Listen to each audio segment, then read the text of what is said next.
Random question. Have you ever found yourself replaying a conversation before it even happened? Right? I mean, going over every word in your head, lining up exactly what you'll say, rehearsing that moment where this time you'll stand your ground, right? Am I alone? Have you done this before? And then when it actually happens, you hear yourself say, yeah, of course, I can do that. Yeah, absolutely.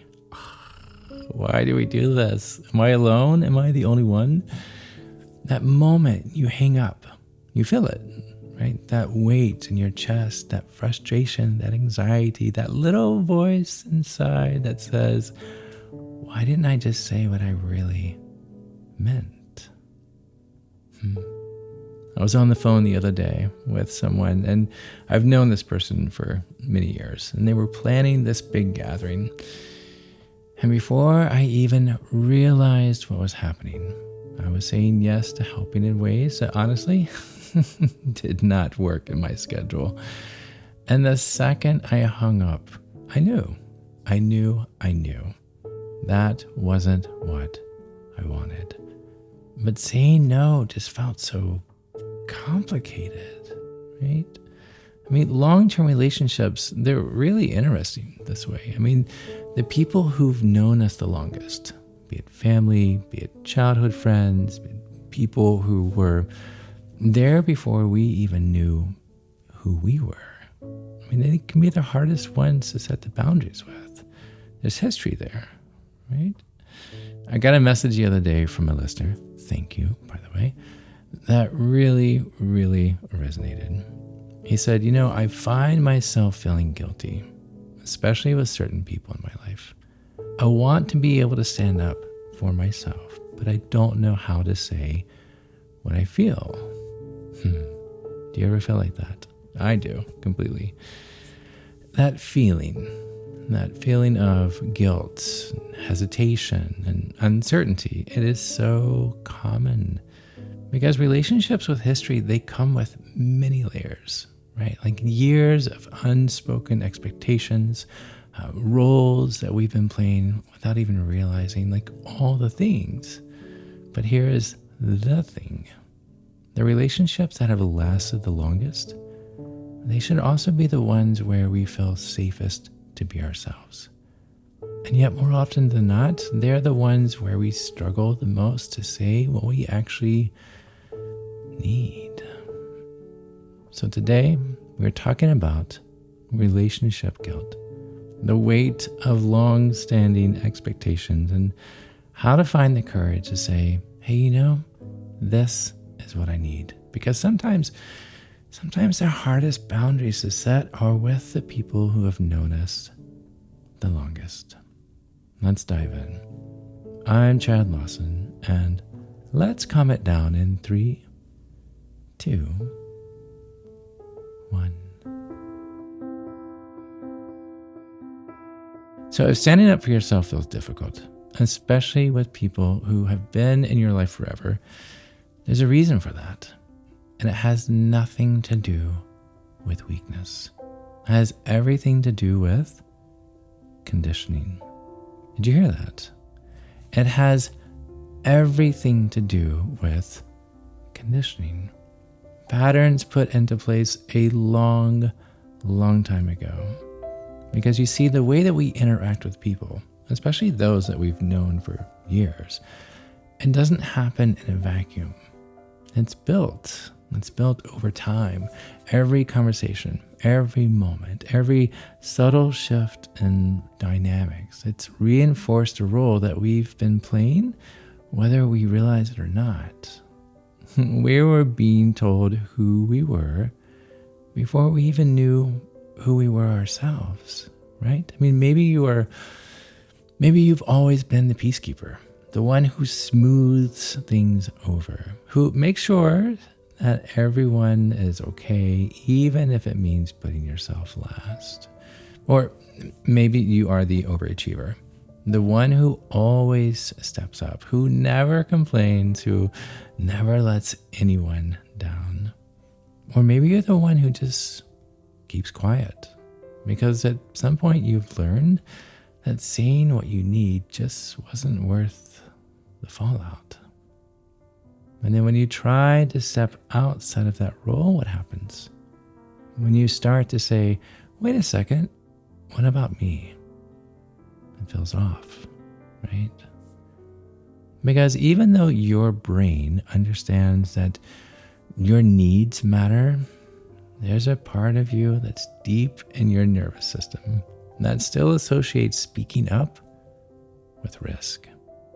The risk of disappointing someone. The risk of making things uncomfortable. The risk of changing the way things have just always been. And that's where the guilt sneaks in. Guilt has just entered the room. Do you ever feel like this? I mean, guilt is tricky. Sometimes it's a useful emotion. It is. It lets us know that we've done something that goes against our values, what we believe in. But in long-standing relationships, guilt can also be a reflex, right? A response to breaking unspoken rules that were not really fair to begin with. Rules like, well, their needs come first. Or maybe keeping the peace is more important than how you feel. Or if you set a boundary, you're letting someone down. Have you ever heard or even thought these before? Sure, we all have. And that's why you might find it easy to set boundaries with certain people, but impossible with others.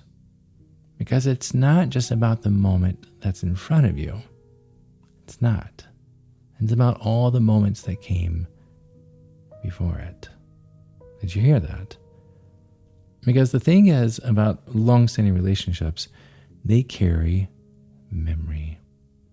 Your body remembers every time you went along with something just to avoid tension. It remembers the moments when honesty just felt unsafe, right? Or when saying no led to hurt feelings or guilt trips or just complicated relationships and conversations and fallouts. But your body remembers every time you went along with something just to avoid tension. So when you try to set a boundary, it's not just your mind working through it. It's your entire system responding to years of reinforcement. So here, let's try something.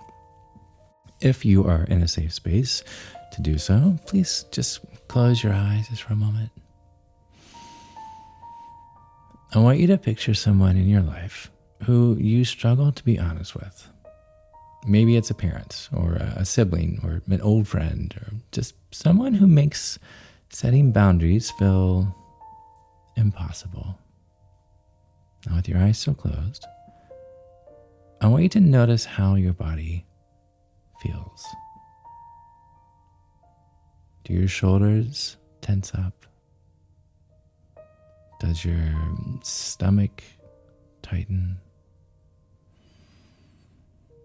Do you feel this urge to shrink, to make yourself smaller?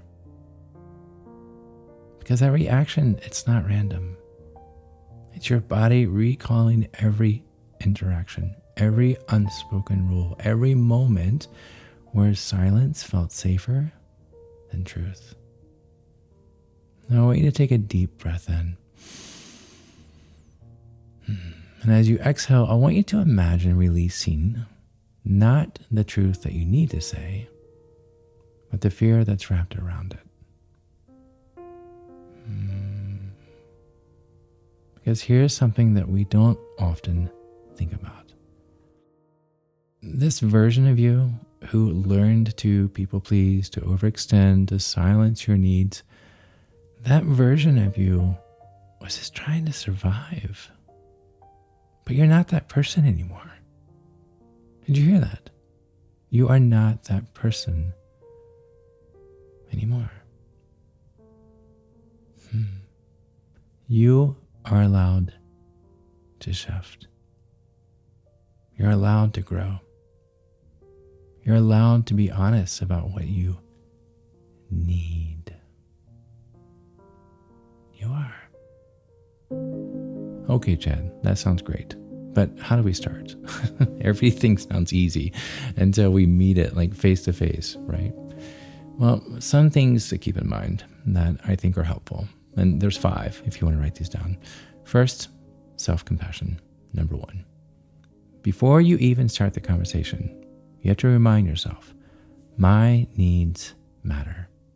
My feelings, they are valid. Because they are. And then number 2, start small. If the idea of a big confrontation feels overwhelming, don't start there. Start with something really small.